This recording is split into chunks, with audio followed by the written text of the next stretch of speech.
Good morning, Grand Rising. Hello, hello, hello.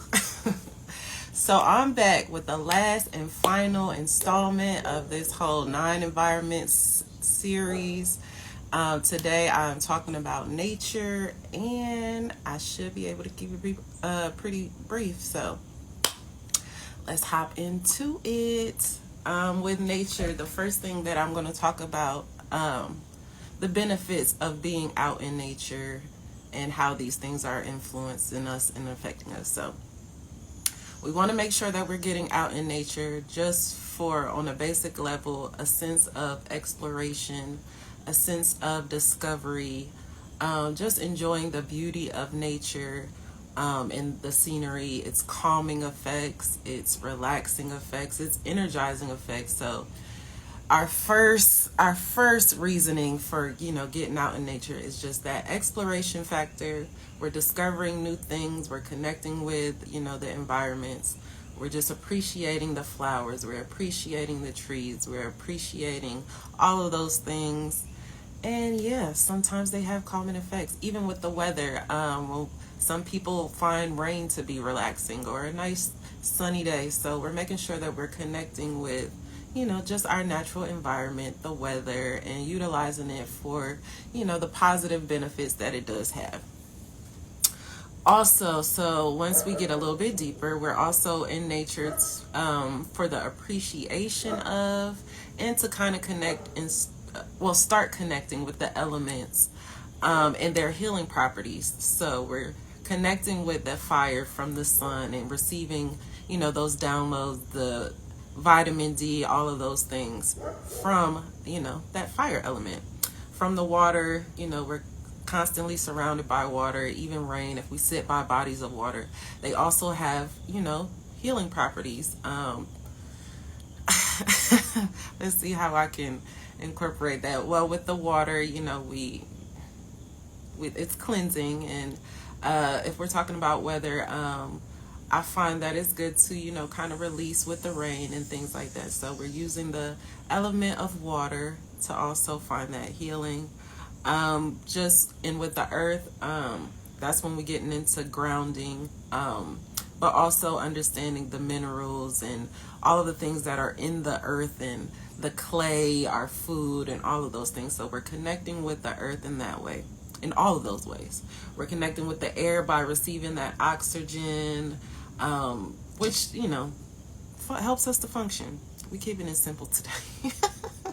We keeping it simple today. We're also breathing in other things that but we'll get into that later. So first, we're appreciating the exploration factor, the beauty factor. We're connecting with the elements. We're getting all of those other nutrients that we do not get from our food, but understanding that food is part of nature also. So then we're getting into, understanding the animals. So if you spend time in nature, naturally you'll be able to connect with them, you'll be able to observe them, all kind of things. Now, they have dual purposes too. For people in the spiritual community, they provide symbols and signs and things like that. If you're intuitive, telepathic, anything like that, you're also going to connect with animals and talk to animals and, different things. But also, just from an appreciation factor, understanding that they are all part of the cycle of life. Like, every animal has a duty and a job, even from the ants that help to toil the soil and different things. We don't think about how their droppings fertilize things and all kind of things. They're sending messages and all that. So they're watching us too, as we're observing and watching them. So we're constantly having that interaction. Try not to get too deep into it, but people, we kind of need to question why we don't see animals around also. At one point in time, we had wild animals, and we can watch the Discovery Channel, Animal Planet, and things like that, and they're talking about these things. But in our natural habitats, what are we actually seeing? We're seeing zoos and aquariums, and them limiting, the animal interactions that we do have, aside from farming and eating. So I'm gonna leave that one alone though. All right, so we're connecting with the animals also and understanding their purpose, our purpose, how we connect, all of those things. So also from the land, we're also going to start talking about the spiritual connections that we have with the land. Now, if we break this down scientifically, biologically, and all of these things, we understand that when our body decomposes, all of those elements, all of those minerals, nutrients, all of that organic material, all of that is going back into nature. So we're connecting with the land in that sense, but connecting with the air and the area and all of that too. So we're in nature to connect with also girl, I don't know. I do not know. Part of life in this human experience is to like interact with these things. Sometimes they cause us frustration. Sometimes we gotta tap into that darker side of us and get to killing. But we're not gonna get into all of that. I know, because I'm like the same way with bugs. Like, God, why do we even need bugs? But everything serves a purpose. Sometimes it's for us to move. Sometimes it's for us to, have that confidence, all of those different things. So different factors. Another thing, we're connecting with nature so that we can be in alignment with all of the celestial and astrological things that are occurring. Now, that's just if you in the spiritual community and you want to, have those intentions, kind of do those rituals and things like that. So we're getting into nature to align with whatever is going on celestially. So whether you just meditating and attuning or you are setting intentions, we're getting out in nature so that we can connect it. So when we have those eclipses and all of those things, aligning with that energy rather than being fearful and staying in the house, we're just using nature and all of its elements and all of the things. See, there we go. We come together so we can find solutions. We hot pepper, we hot foot in the squirrels. I ain't gonna go there. I think I pretty much covered a lot of the more positive influences, and I am going to touch on the fact that we know about the negative influences of our environment and stuff that's put into the atmosphere intentionally, scientifically, and all of that. We're just going to touch on it. But I will say that there are several factors with that. There is that fear element that we kind of have to combat and overcome. But also, if we spend time in nature, we're also going to, evolve. We're also going to naturally evolve. We're also going to naturally begin to transmute things because we are a filter. We're taking in all of these things and, survival of the fittest. If you are prepared mentally, physically, whatever, you'll naturally adapt. That's just the truth of it. And yeah, that's that's just evolution. We are constantly evolving. Maybe not from monkeys and things like that, but we are evolving as humans also. So yeah, what do we do to continue grounding during the winter? I will say this, we see people doing those cold plunges and stuff like that. The cold also has benefits, so it's not for us to like shy away from it. We have to kind of connect with it so that we are adaptable for every type of environment and things. And even the cold will prepare you for different waves of spirit that come through. And sometimes it will cause you to shiver and shake. It might give you the chills or stuff, but that's all preparing you to handle all of these things. So we still got to go outside when it's cold. Maybe not sit on the ground if that's too much. Sit on the porch and things like that. You want to take in that breath and evolve and adapt with the season changes as well. So yes, mind over matter. Yeah, I don't like the cold either. I would prefer for it to be sunny all the time, but we have to be mindful and respectful of all of our other counterparts that need the cold, that are better adapted and suited to the cold, especially over in this melting pot of a country that we have. So yeah, so with nature, I'm gonna just recap because I think I did that pretty quick.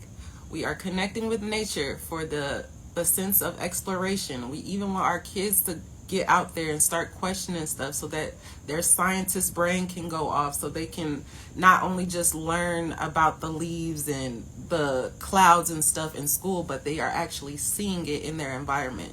So that sense of exploration, that being connected with other parts of the land, knowing it's something bigger than just your house, your small circle of influence and all that. We're connecting with nature to explore so that our brains, our bodies can naturally pick up on these things that we already know outside of just that school setting or whatever research we're doing. We're connecting and picking up with that. We're connecting just to appreciate the beauty of nature and, you know, the colors and the healing properties that everything has just on its own, without any of our influence, without our thoughts. We're appreciating the beauty of nature and God and, you know, the majesty of everything that was created for us. So exploration, beauty, taking in the scenery, taking in the effects of the weather and stuff, connecting with the season changes and finding the beauty even when our leaves are turning brown and orange and stuff like that. We're so used to the vibrant greens and what that gives us, but also connecting with the cycles of life. So, right. And connecting with the elements outside of us and understanding that all of these same things that are outside of us are inside of us, constantly working together. The same materials that make up everything else in the universe are the same things that make up you. The same carbon and oxygen and all of these different elements, the periodic table, all of these things are the grounds to make everything else, and they just structurally coming together and manifesting in different ways. So we're getting out into nature to connect with that. The healing properties of all of the different elements and how we can take them in just by breathing them in, just by being in them, but also when we interact and use things from our nature, like the dandelions and like the mushrooms and all of the things that we have available to us. They've taken in the elements and we're taking them in all of the interactions. Animals. If you are coming into spiritual gifts and you're learning to use your intuition, when you're learning to use your first mind, it can like freak you out. Like, is this animal talking to me? Is this animal looking at me? But understanding that spirit is within all things, and if we allow God and spirit to interact with us, whatever ways, if once we open ourselves up, they will interact with us in different ways.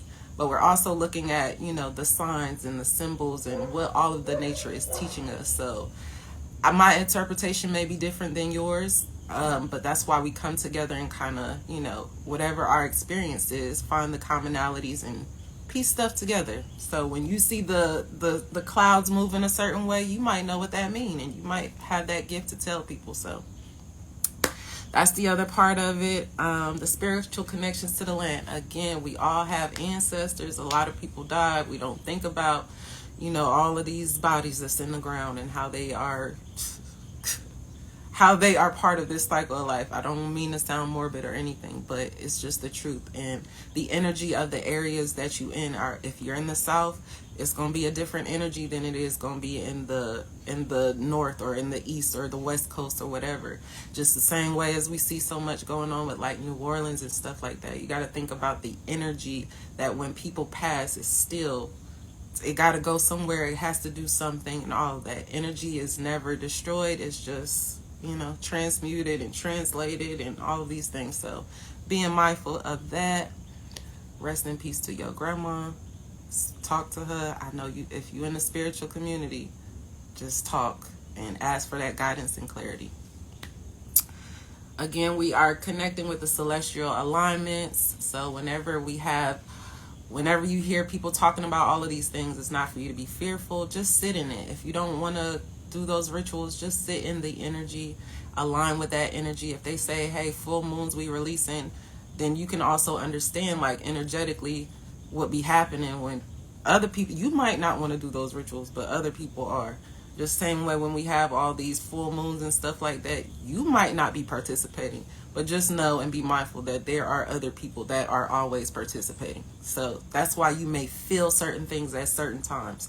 That's where that's coming from. So the more we get out in nature and we're less fearful, then we're aligning with those things.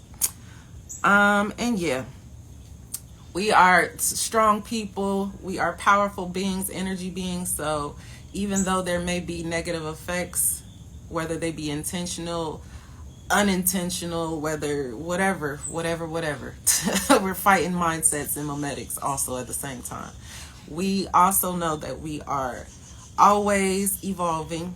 We are also always transmuting and translating. If you set in positive intentions, then you're out here, and whether you know it or not. So just be mindful of that. Get in nature so you can help do your part. Take them deep breaths, take that walk, release, whatever we got to do, because we all are healing. So, yep, I think I covered everything. And I'm going to just end it. I'm going to end it there. Everybody have a good day. If you have any more questions for me, inbox me, y'all. Leave them questions, comments down below. Like, share, whatever. And have a good day.